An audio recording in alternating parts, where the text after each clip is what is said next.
Hello বন্ধুরা, আমার চ্যানেলে তোমাদের স্বাগত। দেখো, কনফিউজিং ওয়ার্ড লিস্টে আজ যেটা এসছে সেটা হলো লেট ভার্সেস লেটলি। দুটো শব্দের যেমন অর্থগত পার্থক্য আছে তেমন ব্যবহারিক পার্থক্যও আছে।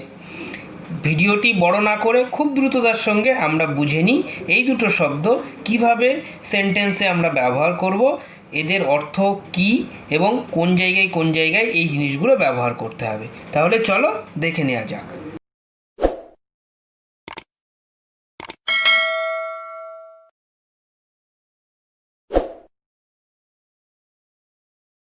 শুরুতেই যেটা রয়েছে সেটা হলো লেট। লেট কথার অর্থটা কি আমরা সবার প্রথমে সেটা আমাদের জেনে নিতে হবে, কারণ অর্থ না জানলে কিন্তু ব্যবহারিক দিক দিয়ে আমাদের একটু হলেও সমস্যা তৈরি হবে।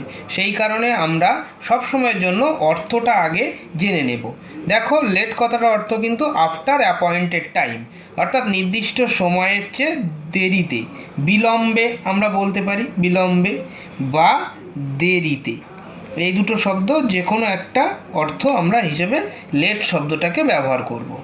আর লেটলি যে শব্দটা রয়েছে, এই লেটলি শব্দটার অর্থ কিন্তু recently.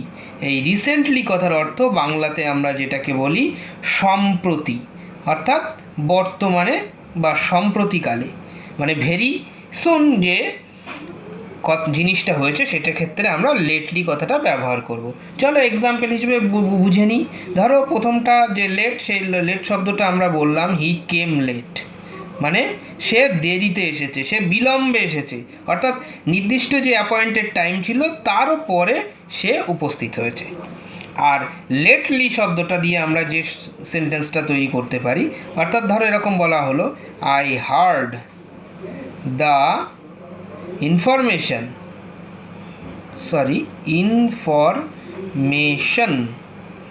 I heard the information lately। এখানে এই লেটলি শব্দটা দিয়ে কিন্তু আমরা বোঝাতে যাচ্ছি সম্প্রতি, মানে রিসেন্ট আমি এই খবরটা বা এই ইনফরমেশনটা পেয়েছি।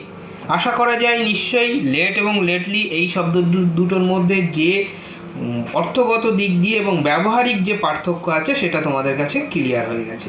এর ওপরে একটা এক্সাম্পলের যে কপি সেটা ডেসক্রিপশন বক্সে দেওয়া থাকবে, সেখান থেকে তোমরা ডাউনলোড করে সলভ করে কমেন্ট সেকশানে আমাকে কমেন্ট করে জানাও তোমরা কতটা বুঝতে পারলে এবং কোন কোন জায়গায় তোমাদের এখনও অসুবিধা হচ্ছে। আমি চেষ্টা করব বিষয়টা আরও ক্লিয়ার করে দেওয়ার। ভিডিওটি দেখার জন্য অসংখ্য ধন্যবাদ।